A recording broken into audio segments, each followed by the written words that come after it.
नमस्कार दोस्तों, स्वागत है आप सभी का आपके अपने YouTube channel maths by Gajendra Singh पर। दोस्तों, एनटीपीसी की जो अपनी सीरीज़ चल रही थी, इसी सीरीज़ में हम आगे सवाल लेकर आए हैं आज।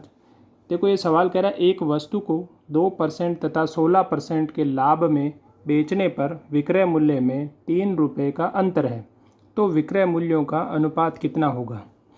इस टाइप के सवाल में अगर अपन लॉन्ग मेथड से चलते हैं तो काफ़ी टाइम लेगा। अब इसमें एक चीज़ समझनी है अपने को। देखो, ये कह रहा है कि 2% और 16% के लाभ पर बेचने पर विक्रय मूल्य में 3 रुपये का अंतर है। डिटेल से एक बार मैं समझाता हूँ आपको, फिर ट्रिक देखेंगे कि कहाँ से अपने को पकड़ना है। देखो, मैं मानता हूँ कि अगर क्रय मूल्य 100 रुपये है, अगर क्रय मूल्य 100 रुपये है तो 2% लाभ जब होगा तो विक्रय मूल्य 102 रुपये होगा, और जब लाभ 16% होगा तो विक्रय मूल्य 116 होगा। अब एक छोटा सा ट्विस्ट दे दिया है कि विक्रय मूल्य में अंतर 3 रुपये का है। वैसे ये अपने कहीं काम नहीं आने वाला है। विक्रय मूल्य में यहाँ से सीधा ही अनुपात हम निकाल सकते हैं, 102 अनुपात 116।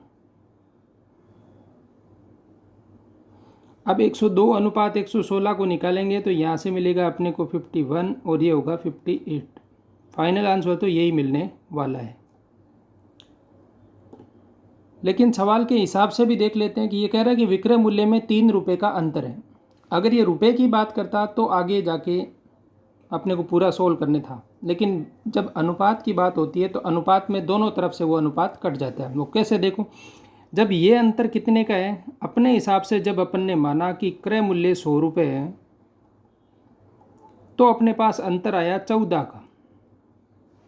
मतलब 14% या 14 की वैल्यू अपने पास क्या है, 3 है। जब 14 की वैल्यू 3 है तो 102 की वैल्यू कितनी आएगी, 102 इंटू 3/14। ये क्या होगा, विक्रय मूल्य हो जाएगा। तो ये विक्रय मूल्य कौन सा होगा, पहले वाले का। अब सेकंड वाले का अनुपात लेना है तो 116 का मान क्या आ जाएगा, 116 इंटू 3/14। तो यहाँ से देखो ये 3/14 दोनों कैंसिल हो जाएंगे और फाइनल वही आ जाएगा 102 अनुपात 116। तो 102 अनुपात 116, जहाँ से अपने को अनुपात मिल जाएगा 51 अनुपात 58। तो जब अनुपात की बात हो तो अपने को सीधा ही ले लेना है, जब रुपए की बात करता हो तो हमें आगे करना है। लॉन्ग मेथड के हिसाब से भी चलोगे तो आपको वही है कि पहले x मानोगे क्रय मूल्य, फिर विक्रय मूल्य निकालेंगे, फिर वही जो आएगा ये 14 की वैल्यू जो 14x में आएगी इसको अपन 3 मानेंगे, यहाँ से x की वैल्यू आएगी, वो x की वैल्यू क्या होगी, 3/14। फिर से हम यहाँ 3/14 रखेंगे, मान लेंगे और वैसे ही सॉल्व करेंगे तो ये 51 अनुपात 58 ही मिलेगा। लेकिन लॉन्ग मेथड नहीं देखना है, शॉर्ट मेथड में ही चलना है, क्योंकि अर्थमेटिक के जो सवाल आते हैं उनमें एक ट्रिक ढूंढी जाती है और उस ट्रिक के हिसाब से ही कम समय में सॉल्यूशन मिल जाता है। ये सवाल क्या कह रहा है, देखो, एक नियमित बहुभुज में प्रत्येक बाह्य कोण 60 डिग्री का है तो भुजाओं की संख्या क्या है। अब देखो, इस टाइप के जो सवाल आते हैं इनमें हमें बाह्य कोण से मतलब नहीं होता, आंतरिक कोण से मतलब होता है। और आंतरिक कोण की हम बात करेंगे तो आंतरिक कोण के लिए भी फॉर्मूला रहता है और कोण से हम भुजाओं की संख्या ज्ञात कर सकते हैं। जब बाह्य कोण पता है तो हम आंतरिक कोण निकाल सकते हैं। किसी भी बहुभुज का बाह्य कोण और आंतरिक कोण का योग हमेशा 180 डिग्री होता है। तो यहाँ से मैं बाह्य कोण 60 डिग्री है तो मैं आंतरिक कोण प्राप्त कर लूँगा। आंतरिक कोण कितना होगा, आंतरिक कोण होगा 180 माइनस 60, जो मिलेगा मेरे को 120 डिग्री। अब आंतरिक कोण का मान अपने पास आ गया है कि 120 डिग्री। अब n भुजाओं वाला जो बहुभुज होता है उसके आंतरिक कोण का मान हम ज्ञात करते हैं तो वो होता है n भुजाओं वाले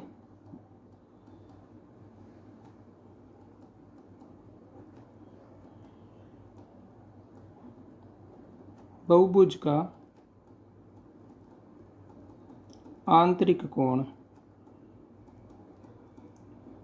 आंतरिक कोण होता क्या है, वो होता है n-2/n इंटू 180 डिग्री। ये चीज़ हमें आंतरिक कोण देती है।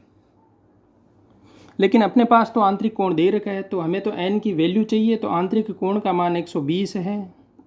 यहाँ से n-2/n इंटू 180 डिग्री। तो ये n इधर गुणा करेंगे, वज्र गुणा करेंगे तो 120n, और ये इधर n को 180 से गुणा करेंगे तो 180n, और ये -2 इंटू 180 करेंगे तो 360 डिग्री। 360 को इस तरफ भेज दो, 120 को इस तरफ भेज दो। तो यहाँ से क्या मिलेगा अपने को, 180n minus 120n equal to 360 degree. अब 180 में से 120 गए तो कितना बचेगा, तो यहाँ बचेगा अपने पास 60n इक्वल टू 360 डिग्री। और 60 का भाग 360 में कितनी बार जाता है, n इक्वल टू 6। तो हमें मिल गई कि भुजाओं की संख्या उसमें कितनी है, 6 है भुजाओं की संख्या। यह सूत्र हमें याद रखना है। एनटीपीसी में हर एक पेपर में ये सवाल आपको देखने को मिल जाएगा। तो ये वाला सूत्र आपको याद कर लेना है, जिससे हमारे लिए बहुत आसानी हो जाएगी। हमेशा ध्यान रखना, हमें आंतरिक कोण का फॉर्मूला याद है। बाह्य कोण दे रखा हो तो बाह्य कोण प्लस आंतरिक कोण का योग हमेशा 180 डिग्री होता है। यह चीज़ भी ध्यान रखनी है कि बाह्य कोण दे रखा हो तो आंतरिक कोण निकाल सकते हैं हम, और आंतरिक कोण दे रखा हो और बाह्य कोण भी पूछ सकता है तो सीधा वो 180 वाले से ही करना है कि दोनों का योग हमेशा 180 डिग्री होता है। अगला सवाल क्या कह रहा है, देखो, एक घर से 2 वाहन 20 मिनट के अंतराल से 25 किलोमीटर प्रति घंटा की गति से चले। घर के विपरीत दिशा में आ रही एक महिला को और कितनी गति से चलना होगा ताकि 28 मिनट के अंतराल पर वाहन मिल जाए। देखो, पहले सवाल समझते हैं कि ये यहाँ पे किसी का घर है। इस घर से एक गाड़ी पहले निकलती है, एक गाड़ी पहले निकलती है जो 25 किलोमीटर प्रति घंटा की रफ्तार से निकली। इसके 20 मिनट बाद एक दूसरी गाड़ी और निकली, तो ये 20 मिनट में कुछ दूरी तय करेगी। लेकिन यहाँ से कोई एक महिला है जो इस तरफ आ रही है, ये कोई महिला है जो इस तरफ आ रही है। अब इस तरफ आ रही है तो ये कह रहा है कि जब पहली गाड़ी इससे निकले और जब दूसरी गाड़ी यहाँ पे आए इसके पास, तो इन दोनों के बीच का अंतराल क्या हो जाना चाहिए, 18 मिनट का ही हो जाना चाहिए। अभी कितने अंतराल से चल रही है गाड़ियाँ, 20 के अंतराल से, 20 मिनट के अंतराल से चल रही। मतलब इस महिला की स्पीड हमें ज्ञात करनी है। अब वो कैसे निकालेंगे, देखो, 25 किलोमीटर प्रति घंटा से हम मान लेते हैं कि महिला भी कुछ किलोमीटर प्रति घंटा से चल रही होगी, तो हम मान लेते हैं कि वो महिला x किलोमीटर प्रति घंटा से चल रही है।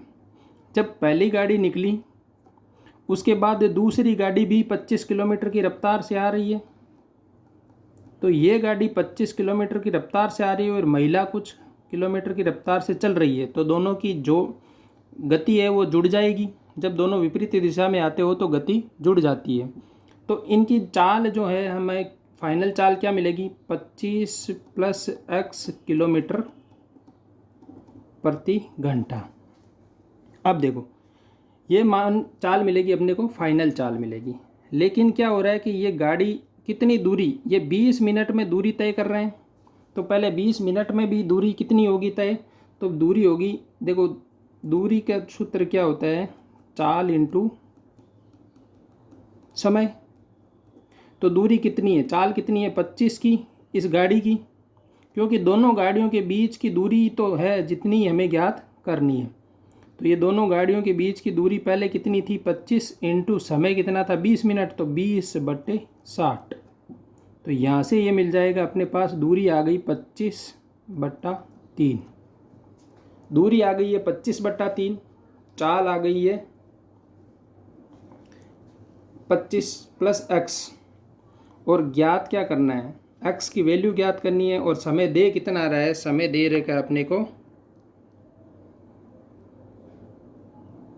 15 मिनट का, 18 मिनट का। तो दूरी, चाल, समय निकालना है, तो समय बराबर क्या होता है, दूरी बट्टा चाल। तो यहाँ से समय देखो 18 मिनट, तो 18 मिनट को हम देखो 18 मिनट को घंटे में बदल देंगे तो ये 18/60 हो गया। दूरी कितनी है? 25/3 की है। और चाल क्या है? 25 + x।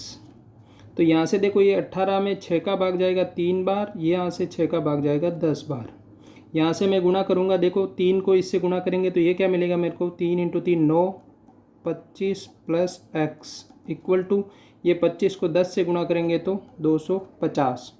अब 9 को 25 से गुणा करेंगे तो 225 प्लस 9 को x से गुणा करेंगे तो 9x इक्वल टू 250। यहाँ से क्या मिलेगा? 9x बराबर 250 में से 225 घटाएंगे तो 250 - 225, ये मैंने इधर भेज दिया है। तो 9x में से ये जाएगा तो अब देखो 9x की वैल्यू कितनी मिलेगी? 25। तो यहाँ से मेरे को x की वैल्यू क्या मिली? x की वैल्यू मिली 25/2। तो ये क्या है? 25/2 महिला की चाल है। तो इसको और आगे सोल्व कर सकते हैं। तो देखो 9 का भाग 25 में 2 बार, 9 दूनी 18, फिर कितने बचे?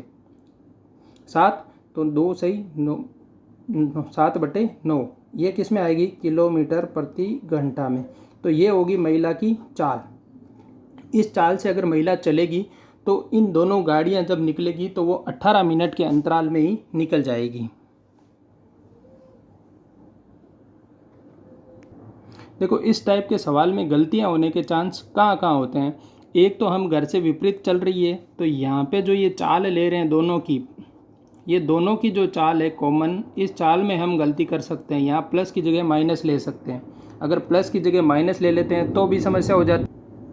और एक गलती होने के चांसेस होते हैं कि हम पहले ही क्या करते हैं कि इन दोनों की गाड़ियों की चाल निकाल लेते, चाल से दूरी निकालते हैं कि इनके बीच की दूरी क्या है, जो हम 25/3 निकाल लेते हैं। अब हम यही दूरी लेके चलते हैं कि 25/3 की दूरी तय करनी है और दोनों गाड़ियों के बीच की दूरी भी यही है और समय हम ले लेते हैं। एग्ज़ाम में जल्दी में हम क्या कर लेते हैं, सीधा ये कर देते हैं कि 25/3 की दूरी है और 18 का भाग दे देते हैं तो 18/60। तो ये फाइनल आंसर नहीं मिलेगा अपने को। तो ये वाला थोड़ा सा ध्यान रखना है इस सवाल में कि अगर महिला भी आ रही है और अगर यही महिला इस तरफ ही जाती, ये कह देते कि घर से विपरीत दिशा में ये तो आ रही है, अगर ये जाती इन्हीं की दिशा में, गाड़ियों की दिशा में ही, तो ये सवाल चेंज हो जाता और हम यहाँ क्या करते? 25 + x की जगह 25 - x करते, क्योंकि दोनों की चाल में डिफरेंस यही होता कि वो भी उसी गति से आगे चल रही है। जब वो भी आगे चल रही होती तो यहाँ पे ये जो चाल है वो 25 + x नहीं होके क्या होती? 25 - x होती। देखो अगला सवाल क्या कह रहा है? 5 सेंटीमीटर लंबाई तथा 6 सेंटीमीटर चौड़ाई वाले एक आयत के विकर्ण की लंबाई सेंटीमीटर में ज्ञात करो। देखो लंबाई कितनी है? 5 सेंटीमीटर और चौड़ाई कितनी है? 6 सेंटीमीटर। तो इस टाइप का कोई आयत है जिसकी लंबाई 5 सेंटीमीटर और चौड़ाई 6 सेंटीमीटर। तो ये कह रहा है विकर्ण ज्ञात करो। तो ये वाला विकर्ण ज्ञात करना है। हमें पता है कि आयत की जो भुजाएं होती है वो हमेशा समकोण पर विभाजित करती है। तो ये वाला कोण समकोण होगा, 90 डिग्री का कोण है। तो जब 2 भुजाएं दे रखी हो समकोण में तो हम तीसरी भुजा निकाल सकते हैं। किससे? पाइथागोरस प्रमेय के हिसाब से। पाइथागोरस प्रमेय क्या कहता है कि कर्ण का स्क्वायर वो होता है आधार के स्क्वायर प्लस लंब के स्क्वायर के योग के बराबर होता है। तो यहाँ से अपने को ये कर्ण निकालना है। तो कर्ण निकालना है तो हम देख लेते हैं कि कर्ण का स्क्वायर वो क्या होगा? 5 का स्क्वायर करेंगे हम प्लस 6 का स्क्वायर करेंगे तो 5 का स्क्वायर 25 प्लस 6 का स्क्वायर 36। तो ये कर्ण का स्क्वायर मिलेगा अपने को। 25 और 36, 6 और 5 11, हाथ की 1, 3 2 5 और 1 6। तो के स्क्वायर की वैल्यू है 61। तो के की वैल्यू यहाँ से क्या मिलेगी? √61। ये किस में मिलेगा? सेंटीमीटर में मिलेगा, क्योंकि सभी मान हमारे पास सेंटीमीटर में है तो ये मान भी सेंटीमीटर में ही मिलेगा।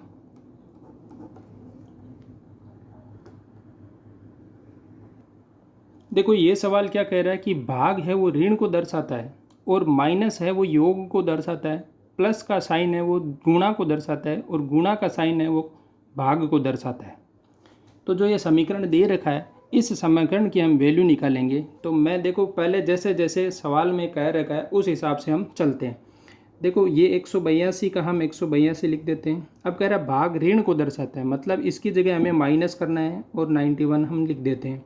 अब आगे का जो चिन्ह है वो क्या कह रहा है कि 91 के बाद गुणा का निशान है, और ये गुणा का निशान किसको दर्शाता है?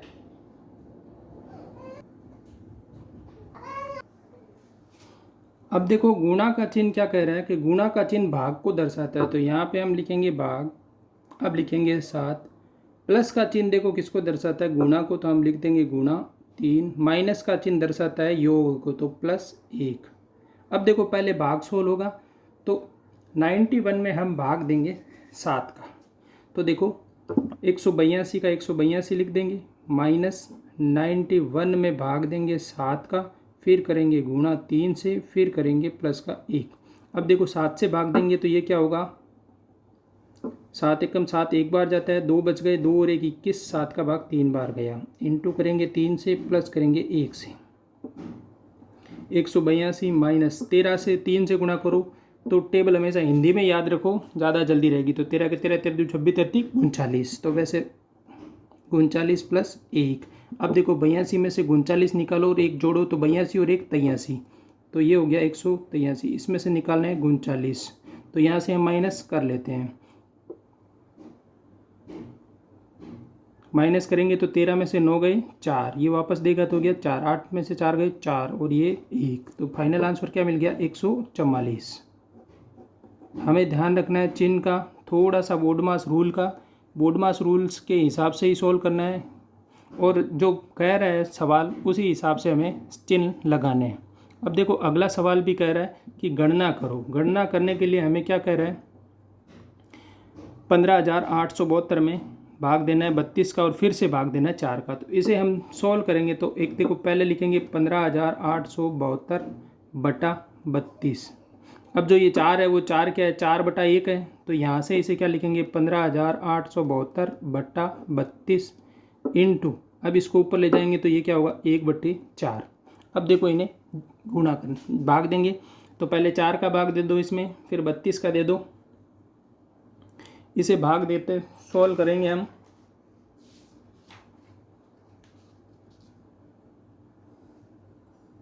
जब 4 से भाग करो पहले, तो 4 से भाग करेंगे तो ये हमें क्या मिलेगा? 4 का भाग देखो 3 बार जाएगा, 4 3 12, फिर से बच गया कितना? 3, 3 और 8 38, फिर मिलेगा 38 हो गया, तो 9 चौके 36, फिर 2, और फिर 2 के बाद उतारेंगे 7, तो 27 हो गया, तो 27 होगा तो 6 24, फिर 3 और 2 32 हो गए, तो ये 8/32। अब 32 का भाग देंगे हम, तो भाग जाएगा देखो 1 बार गया पहले, फिर जाएगा 2 बार, और 4 24, तो ये 124 मिल गया। 32 का भाग दे दो आप, देखो 32 का भाग देंगे तो शेष क्या बचेगा? 6, फिर 6 को 6 उतारेंगे तो होंगे 66, तो 32 का भाग 2 बार जाएगा 66 में, 32 दुआ 64, 2 बच गए,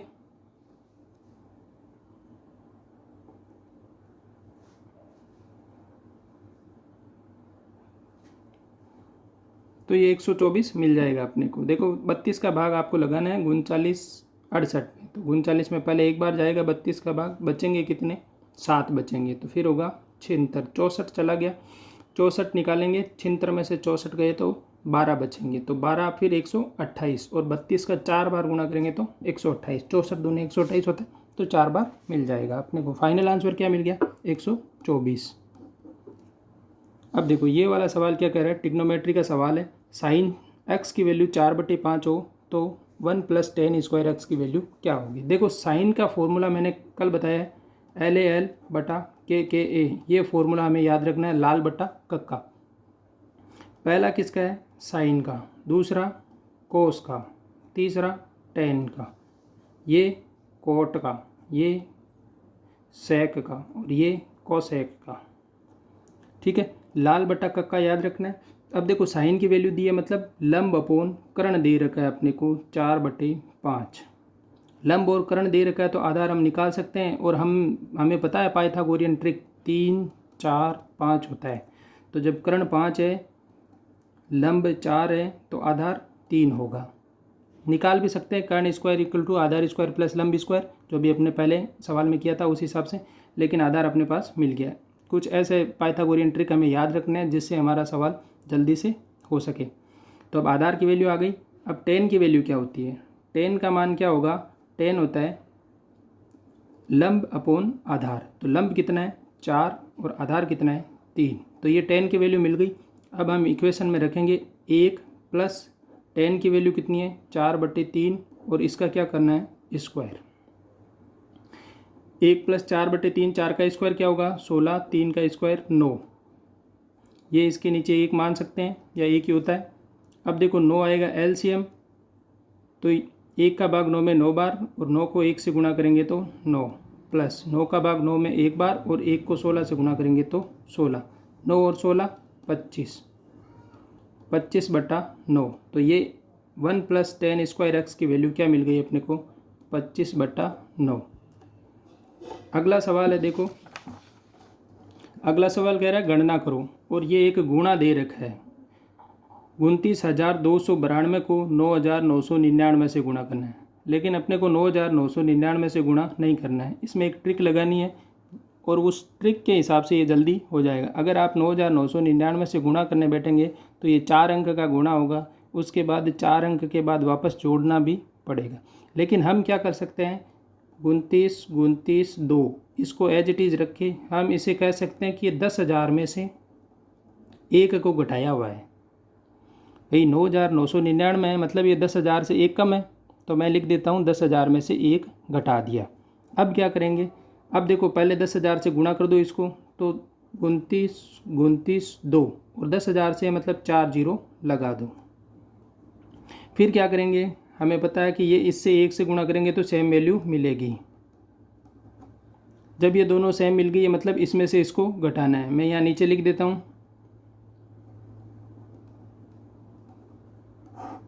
अब हमें इसमें से घटाना है, तो देखो 10 में से 2 जाएंगे तो 8, यहाँ वापस देगा 0, 0 में से 0 चला गया, ये हो गया 3, 10 में से 3 गया 7, ये वापस देगा, यहाँ पे हो गया कितना? 0, 30, तो ये 0 में से 0, ये हो गया 3, 12 में से 3 जाएंगे तो 9, ये वापस 1, तो यहाँ 8, फिर 2, फिर 9, फिर 2, तो ये वाला आंसर मिलेगा अपने को। तो अगर 9 9 वाले डिजिट का गुना हो तो हमेशा यही ध्यान रखना है, उसको पहले 0 में बदल दो और -1 कर देना है। 0 में बदल के फिर 1 से करेंगे तो सिर्फ अपने को घटाना ही रहेगा, गुणा नहीं करना होगा। वरना 4 अंक का गुणा करोगे या 5 6 जितने भी हो उतने ही सीधा माइनस माइनस करना रहेगा। ठीक है दोस्तों, अगर आप हमारे चैनल पर नए हो तो चैनल को सब्सक्राइब कर दो, वीडियो अपने दोस्तों के साथ भी शेयर कर देना।